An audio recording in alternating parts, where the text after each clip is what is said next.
નમસ્તે મિત્રો, સ્વાગત છે તમારું એ ટુ ઝેડ ગુજરાતી ટિપ્સમાં। તો આજના વિડીયોમાં હું તમારી સાથે શેર કરવાની છું આ રીતની જે બરણીઓ હોય છે તે દરેકના ઘરમાં હોય છે અને તેને આપણે વાપરતા જ હોઈએ છીએ, પરંતુ અમુક ટાઈમ થાય ત્યારે તે ઝાંખી થઈ જાય છે કે પછી ખરાબ થઈ જાય છે ને પ્લાસ્ટિક તો આપણે તેને કાઢી દેતા હોય છે।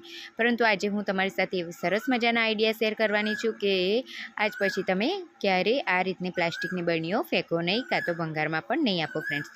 તો સૌથી પહેલાં આપણે શું કરવાનું છે, આ રીતે અહીંયા પ્લાસ્ટિકની બરણી ઉપર લાઈન દોરી દેવાની છે ફ્રેન્ડ્સ। તો તમે વિડીયોમાં જોઈ શકો છો એ રીતે આ રીતે દોરી લેવાની છે। ત્યારબાદ આપણે શું કરવાનું છે, તેને કટ કરી લેવાનો છે કે જે ભાગ આપણે લાઈન દોરી છે જે ભાગમાં, એ ભાગથી આપણે તેને કટ કરી લેવાનું છે। એટલે કે આ રીતે જે કટર હોય છે, આ રીતની કટર 10 રૂપિયાની આપણને કોઈ પણ સ્ટેશનરીમાં મળી જાય છે ફ્રેન્ડ્સ।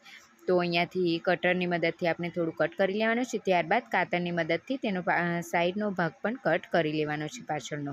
તો અહીંયા મેં કટ કરી લીધો છે, તમે જોઈ શકો છો આ રીતે આપણી બરણી કટ થઈ ગઈ છે। હવે આપણે શું કરવાનું છે, તેના પર પેઇન્ટ। તો અહીંયા બેઝ માટે મેં વ્હાઇટ પેઇન્ટ સૌથી પહેલાં કર્યું છે। તેનાથી શું થાય છે કે મજબૂત રહેશે આપણું આ અને એકદમ સરસ ફિનિશિંગ પણ આવશે। તો સૌથી પહેલાં મેં અહીંયા વ્હાઇટ કલરનો ઓઇલ પેન્ટ કરી લીધો છે ફ્રેન્ડ્સ।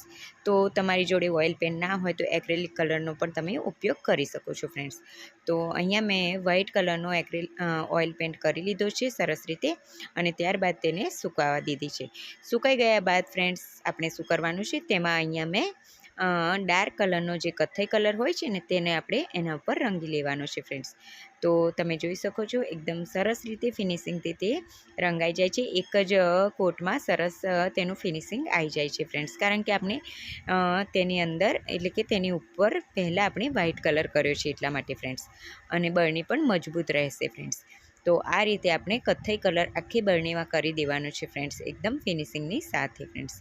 તો અહીંયા તમે જોઈ શકો છો મેં કથ્થઈ કલર કરી લીધો છે, એકદમ સરસ મજાનું તે ફિનિશિંગ સાથે સુકાઈ ગયું છે ફ્રેન્ડ્સ। તો હવે આપણે શું કરવાનું છે, તેના પર આપણે એક સરસ મજાની ડિઝાઇન ડ્રો કરવાની છે, એટલે કે ડિઝાઇન બનાવવાની છે ફ્રેન્ડ્સ। તો વિડીયોમાં એન્ડ સુધી બનાવી રહેજો, ખૂબ જ સરસ મજાની આઈડિયા છે ફ્રેન્ડ્સ, 2 આઈડિયા છે પણ ખૂબ જ સરસ મજાના છે, તમને જરૂરથી પસંદ આવશે। તો અહીંયા મેં આ રીતની જો આઈસ્ક્રીમની કે કોર્નની કેન્ડીની જે આ સ્ટીક હોય છે ને તેને સાચી રાખી હતી, અને આ રીતે આપણે આઈસ્ક્રીમની સ્ટીકને આ રીતે આપણે લગાવી દેવાની છે ગ્લુગનની મદદથી ફ્રેન્ડ્સ। તો તમે વિડીયોમાં જોઈ શકો છો એ રીતે આપણે ગ્લુગનની મદદથી એકદમ સરસ રીતે ચોંટી જાય છે। તો બે સ્ટીક આ રીતે આપણે બંને સાઈડે ચોંટાડી દેવાની છે, તો તેનાથી સુંદર મજાનો દેખાવ આવશે ફ્રેન્ડ્સ। તો અહીંયા તમે જોઈ શકો છો આ રીતે મેં ગ્લુગનની મદદથી બંને સાઈડ પર સરસ મજાની સ્ટીક ચોંટાડી દીધી છે।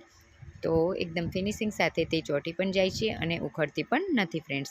તો આ રીતે આપણે ગ્લુગનની મદદથી ચોંટાડી દેવાની છે। ત્યારબાદ આપણે શું કરવાનું છે, જે આઈસ્ક્રીમની જે સ્ટીક છે એટલે કે જે લાકડીઓ છે આઈસ્ક્રીમની, તેને લઈ લેવાની છે અને તેનાથી એકદમ સરસ મજાનો આપણે દરવાજો બનાવવાનો છે। તો એના માટે આપણે આ રીતે 4 થી 5 આઈસ્ક્રીમની સ્ટીકને ચોંટાડી દેવાની છે। તો અહીંયા આપણે આઈસ્ક્રીમ સ્ટીક પણ આ રીતે સાઈડનો જે ભાગ છે તેને આપણે ગ્લુગનની મદદથી સરસ રીતે ચોંટાડી દેવાની છે, એકદમ સરસ રીતે તે ચોંટી જાય છે ફ્રેન્ડ્સ। તો અહીંયા તમે જોઈ શકો છો મેં ગ્લુગનની મદદથી જ બધી જ આઈસ્ક્રીમ જે સ્ટીક છે તેને ચોંટાડી દીધી છે। તો આ રીતે 5 આઈસ્ક્રીમ સ્ટીકને મેં ભેગી કરીને ચોંટાડી દીધી છે। ત્યારબાદ અહીંયા તમે જોઈ શકો છો કે કોઈ પણ કાતરની મદદથી આપણે જે જૂની કાતર હોય ને તેનો જ ઉપયોગ કરવાનો છે, નવી કાતર બગાડવાની નથી ફ્રેન્ડ્સ। તો જૂની કાતરની મદદથી આ રીતે આપણે તેને આકાર આપવાનો છે, ઉપર કટ કરી લેવાનું છે, અને ત્યારબાદ નાના આ રીતે 2 પીસ કટ કરી અને એક નીચેની તરફ અને એક ઉપરની તરફ ચોંટાડી દેવાનો છે ફ્રેન્ડ્સ। તો અહીંયા તમે જોઈ શકો છો મેં આ રીતે ઉપર નીચે બંને સાઈડ પર ચોંટાડી દીધું છે ફ્રેન્ડ્સ। તો સરસ મજાનો આપણો આ દરવાજો બનીને રેડી થઈ જશે, આ આપણું સરસ મજાનું ઘર બનીને રેડી થશે ફ્રેન્ડ્સ। તો ખૂબ જ સુંદર લાગે છે, તમે એકવાર જરૂરથી જોજો ફ્રેન્ડ્સ, બાકી મને તો બહુ જ ગમ્યું છે આ। તો તમે જોઈ શકો છો અહીંયા ગ્લુગનની મદદથી એકદમ મજબૂતીથી ચોંટી પણ જાય છે ફ્રેન્ડ્સ। તો આ રીતે આપણે ગ્લુગનની મદદથી ચોંટાડી દેવાનું છે ફ્રેન્ડ્સ। તો અહીંયા મેં બરાબર રીતે આખા સ્ટીકો છે જે પાછળનો ભાગ છે તેમાં ગ્લુગન ચોંટાડી દીધું છે અને ત્યારબાદ આ રીતે આપણે તેને સરસ રીતે સેટ કરીને સેન્ટરમાં લગાવી દેવાનું છે ફ્રેન્ડ્સ. તો તમે જોઈ શકો છો કેટલું સુંદર લાગી રહ્યું છે. હવે ફ્રેન્ડ્સ જો તમે આ રીતે રાખવા માંગતા હોય તો આ રીતે આઈસ્ક્રીમ સ્ટીક પણ રાખી શકો છો, કાં તો પછી તેમાં તમે કલર પણ કરી શકો છો ફ્રેન્ડ્સ.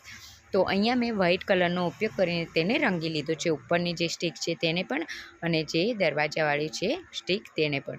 હવે સાઈડમાં આપણે બ્લેક કલરની બોર્ડર કરી લેવાની છે. તો આના માટે આપણે એક્રેલિક કલરનો ઉપયોગ કરવાનો છે ફ્રેન્ડ્સ. અને હા ફ્રેન્ડ્સ, જો તમારી જોડે એક્રેલિક કલર ના હોય તો તમે વોટર કલરનો પણ ઉપયોગ કરી શકો છો. તો અહીંયા મેં આ રીતે બોર્ડર કરી લીધી છે અને જે નીચેનો ભાગ છે થોડો તેને આપણે ગ્રીન કલરથી રંગી લેવાનું છે. તો ખૂબ જ સરસ લાગશે ફ્રેન્ડ્સ. હા, કલર તમે તમારી જાતે કોઈ પણ તમને જે ગમતો હોય તે કરી શકો છો. હવે આપણે શું કરવાનું છે, સાઈડમાં આપણે એક ડિઝાઇન બનાવી લેવાની છે ફ્રેન્ડ્સ. તો અહીંયા મેં વેલ જેવી ડિઝાઇન બનાવી છે, તમે તમારી અકોર્ડિંગ કોઈ પણ ડિઝાઇન કરી શકો છો ફ્રેન્ડ્સ. તો અહીંયા મેં ગ્રીન કલરથી સરસ મજાની વેલ બનાવી છે અને ત્યારબાદ તેના ઉપર શેડિંગ કરવા માટે મેં પોપટી કલરનો ઉપયોગ કર્યો છે અને ત્યારબાદ આ રીતે સરસ મજાના પાંદડા પણ સાઈડમાં પોપટી કલરની મદદથી બનાવી દીધા છે ફ્રેન્ડ્સ. તો તમે જોઈ શકો છો કેટલી સુંદર લાગી રહ્યું છે ફ્રેન્ડ્સ. તો અહીંયા બંને સાઈડ, વેલની બંને સાઈડ પર સરસ મજાના લીલા લીલા પાંદડા આપણે કરી લેવાના છે. તો અહીંયા તમે જોઈ શકો છો સુંદર મજાના પાંદડા મેં અહીંયા કરી લીધા છે. એકદમ સહેલી રીતે આ થઈ જાય છે. હવે આપણે શું કરવાનું છે ફ્રેન્ડ્સ, આમાં આપણે થોડા નાના મોટા ફ્લાવર બનાવી દેવાના છે. તો ફ્લાવર બનાવવા માટે અહીંયા આપણે રેડ કલર કે પછી પિંક કલરનો ઉપયોગ કરી શકીએ છીએ ફ્રેન્ડ્સ. તો અહીંયા મેં જે લાઇટ પિંક આવે છે ને તેનો ઉપયોગ કર્યો છે અને તમે જોઈ શકો છો આ રીતે આપણે થોડા થોડા અંતરે સરસ મજાના ફૂલ પણ દોરી લેવાના છે ફ્રેન્ડ્સ. તો તેનાથી એનો લુક પણ સરસ આવશે. જેવું મને જે રીતનું થોડું ઘણું ચિત્ર આવડે છે એ રીતે મેં અહીંયા થોડી વેલ દોરી છે ફ્રેન્ડ્સ. તમે તમારી અકોર્ડિંગ કરી શકો છો. હવે આપણે શું કરવાનું છે, નીચેનો ભાગ થોડો ખાલી ખાલી લાગે છે એટલે આપણે શું કરવાનું છે, અહીંયા નીચેની સાઈડના ભાગમાં આપણે જાણે કે ઘાસ ઉગ્યું હોય એ રીતે આપણે આ રીતે લીલા પોપટી મિક્સિંગ કરીને મેં જે કલર બનાવ્યો છે એ રીતે અહીંયા મેં ઘાસનો એટલે કે આ રીતે ચિત્ર રંગી લઉં છું કલરની મદદથી, ગ્રીન કલરનું ફ્રેન્ડ્સ. તો તેનાથી એનો લુક એકદમ સરસ મજાનો આવે છે ફ્રેન્ડ્સ. હવે અહીંયા નીચેની તરફ ગ્રીન કલર કરી દીધો છે. તો આપણું આ સરસ મજાનું DIY બનીને રેડી થઈ ગયું છે. વચ્ચે થોડો દરવાજાનું મેં ચિત્ર દોરી લીધું છે. અહીંયા તમે જોઈ શકો છો કેટલું કેવું લાગી રહ્યું છે, મને કમેન્ટમાં જરૂરથી કહેજો. હવે નીચેના અહીંયા મેં આને પ્લાન્ટર રીતે યુઝ કરવાની છું ફ્રેન્ડ્સ, એટલે મેં નીચે થોડા કાણા પાડી લીધા છે ડબ્બામાં અને ત્યારબાદ તેમાં માટી ભરીને અહીંયા મેં સ્પાઈડર પ્લાન્ટને ઉગાડ્યું છે ફ્રેન્ડ્સ. તો એકદમ સુંદર મજાનું સરસ મજાનું તે લાગી રહ્યું છે. તમે જોઈ શકો છો કે કેવું લાગે છે સરસ મજાનું પ્લાન્ટર. તો આને આપણે ઘરના એન્ટ્રન્સમાં પણ મૂકી શકીએ છીએ ફ્રેન્ડ્સ અને ગાર્ડનમાં પણ તેને સજાવી શકીએ છીએ ફ્રેન્ડ્સ. તો તમને આ આઈડિયા કેવું લાગ્યો મને કમેન્ટમાં જરૂરથી કહેજો ફ્રેન્ડ્સ. ભલે પસંદ આવ્યો હોય કે ના આવ્યો હોય, જે પણ હોય મને કમેન્ટ જરૂરથી કરજો ફ્રેન્ડ્સ. Thanks for watching. હવે આપણે જોઈશું બીજો આઈડિયા ફ્રેન્ડ્સ. તો અને હા, તમને આ ગમ્યો હોય તો જરૂરથી ટ્રાય કરજો. હવે આપણે જોઈશું બીજો આઈડિયા. તો અહીંયા આ રીતની જે બરણી છે એને મેં લઈ લીધી છે અને તેના ઉપર આપણે થોડું ડ્રો કરી લેવાનું છે ફ્રેન્ડ્સ. તો અહીંયા તમે જોઈ શકો છો આ રીતે રાઉન્ડ શેપ આપવાનો છે અને નીચેની તરફથી થોડા ઊભું કરી અને પછી આ રીતે આપણે આડી લાઈન કરી લેવાની છે. તો આ રીતે આપણે શેપ આપી દેવાનો છે. એવી જ રીતે બીજી સાઈડ પણ થોડી જગ્યા છોડીને આપણે બીજું આવું ડ્રોઈંગ કરી લેવાનું છે ફ્રેન્ડ્સ. એટલે કે બે સાઈડ પર આ રીતે આપણે ડ્રોઈંગ કરી લેવાનું છે, વચ્ચે થોડી જગ્યા બંને સાઈડે છોડી દેવાની છે ફ્રેન્ડ્સ. તો તમે વિડીયોમાં જોઈ શકો છો એ રીતે તમારે ડ્રો કરી લેવાનું છે અને ત્યારબાદ આપણે શું કરવાનું છે, કટરને આગળના ભાગને ગરમ કરીને આને આપણે કટ કરવાનું છે ફ્રેન્ડ્સ. તો ગરમ કરીને અહીંયા મેં આ રીતે કટ કરી લીધું છે. તમે જોઈ શકો છો થોડું ઘણું જે રહી ગયું છે એ મેં કટરથી કટ કરી લઈશ ફ્રેન્ડ્સ. તો આ રીતે સરસ રીતે ગરમ કરીને ફટાફટથી કપાઈ જાય છે ફ્રેન્ડ્સ, બહુ વાર લાગતી નથી. તો આ રીતે મેં અહીંયા રેડી કરી લીધું છે. હવે આપણે તેને પણ બેઝ માટે વ્હાઇટ કલર કરી લેવાનો છે આખામાં ફ્રેન્ડ્સ. વ્હાઇટ કલર ના કરવો હોય ને તમે ડબલ કોઈ પણ જે કલર ગમતો હોય તેને ડબલ કોટ કરી દેશો તો પણ એકદમ સરસ રીતે થઈ જશે ફ્રેન્ડ્સ.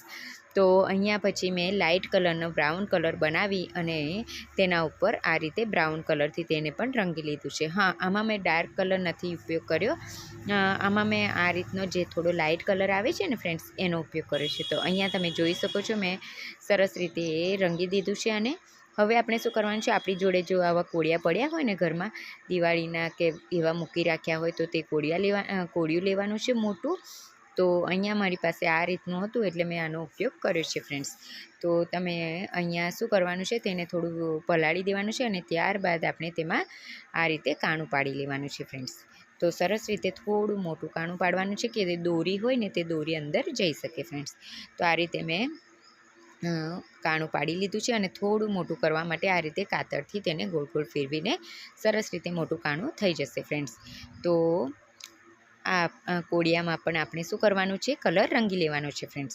તો બ્રાઉન કલર આપણે એના પર જ કરીશું ફરીથી.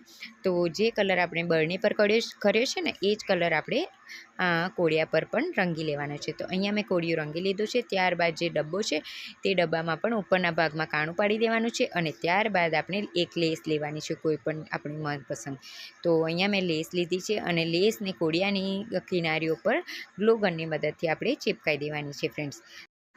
તો અહીંયા મેં આ રીતે સરસ રીતે ફટાફટ ગ્લુ ગનની મદદથી લેસ ચોંટાડી દીધી છે. હવે આપણે શું કરવાનું છે કે કોળિયામાં આપણે દોરી લટકાવવાની છે, કોળિયા અને ડબ્બાની સાથે. તો સૌથી પહેલાં આપણે એક દોરી લેવાની છે, ડબલ કરવાની છે દોરીને અને નીચેની તરફ ગાંઠ કરી લેવાની છે ફ્રેન્ડ્સ.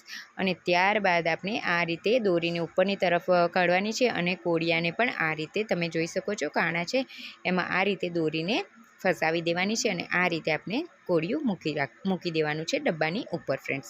તો આ રીતે સરસ રીતે સેટ કરી લેવાનું છે ફિટિંગમાં અને ત્યારબાદ આપણે 2-3 ગાંઠ વાળી દેવાની છે ફ્રેન્ડ્સ. તો એકદમ સરસ રીતે તે સેટ થઈ જશે અને હલે નહીં, થોડું થોડું હલશે પણ આપણે શું કરવાનું છે, ત્યાં ગ્લુ ગનથી આપણે ચોંટાડી દેવાનું છે ફ્રેન્ડ્સ. તો અહીંયા હું તમને આગળ વિડીયોમાં બતાવીશ.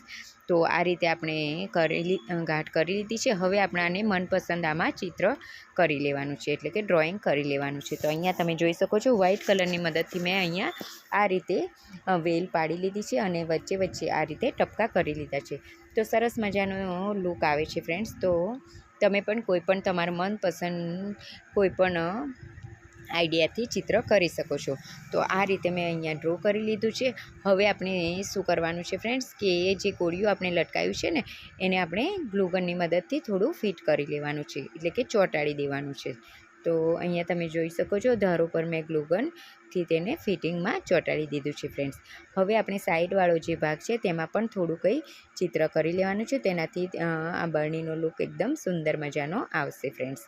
તો તમે તમારા અકોર્ડિંગ કલર પણ વાપરી શકો છો ફ્રેન્ડ્સ અને ચિત્ર પણ તમે તમારી રીતે બનાવી શકો છો. તો ફ્રેન્ડ્સ આ રીતે સાઈડમાં પણ મેં વેલ દોરી લીધી છે અને તેને બીજી સાઈડ પણ, એટલે કે બધી સાઈડ પર આ રીતે વેલનું ચિત્ર કરી લીધું છે, તમે જોઈ શકો છો અહીંયા. અને જે નીચેવાળો ભાગ છે ને તેમાં આપણે આ રીતે ટપકા ટપકા કરી લેવાના છે ફ્રેન્ડ્સ. તો અહીંયા સરસ રીતે મેં બરણીમાં ટપકા કરી લીધા છે. તો આપણું આ સરસ મજાનું DIY બનીને રેડી થઈ ગયું છે. અને હા ફ્રેન્ડ્સ, આમાં આપણે માટી નીચે કાણા પાડી લેવાના છે. જો પ્લાન્ટર તરીકે તેને ઉપયોગ કરવો હોય તો, અને માટી ભરીને તેમાં આ રીતે આપણે વેલ જેવું જે ટર્ટલ વાઇલ છે એનો મેં ઉપયોગ કર્યો છે ફ્રેન્ડ્સ. અને તે સરસ રીતે થાય છે ફ્રેન્ડ્સ. કાં તો પછી તમે આમાં ચકલીઓ માટે ચણ પણ રાખી શકો છો અને તેને લટકાવી શકો છો ફ્રેન્ડ્સ. તો તમને આઈડિયા બે કેવા લાગ્યા મને જરૂરથી કહેજો. અને હા ફ્રેન્ડ્સ, તમે જોઈ શકો છો આ રીતે કોઈ પણ જગ્યાએ આપણે તેને લટકાવી શકીએ છીએ. તો અહીંયા મેં જે પાણીની બોટલ હોય છે તેનું પણ બનાવ્યું છે. તો સરસ મજાનો ગ્રોથ થયો છે, તમે જોઈ શકો છો કેટલી સુંદર લાગી રહ્યું છે ફ્રેન્ડ્સ. તો તમને આઈડિયા કેવા લાગ્યા કમેન્ટમાં જરૂરથી કહેજો.